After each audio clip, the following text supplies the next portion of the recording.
मला जर कोणी म्हणलं तुला 10 लाख पॅकेज देतो फक्त माझ्याकडे गाडी धुवायला राय, तर मी रोजगार आम्हीला कामावर जाईन, पण त्याच्याकडे जाणार.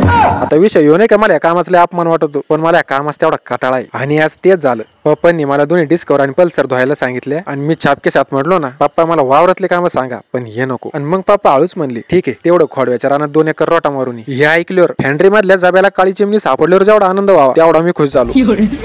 आणि वावरात गेल्या गेल्या आपला व्हिडिओ काढायचा धंदा चालू केला. पण हळूहळू मला अंदाज यायला लागला का पप्पांनी मला हे काम कमून सांगितलं होतं. पेटवलेल्या पाचटाची राख आणि सूर्यदेवांचं तेज इतकं जबरदस्त होतं का मग मला कळलं का शेतकऱ्यांची पोरं काळे कमून पडते.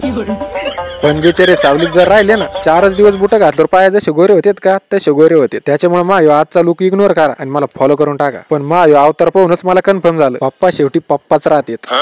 विषय फक्त गाडीत व्हायचा होता आणि पप्पांनी मायावरच मलाच धुवायची वेळ आणली. राम कृष्ण.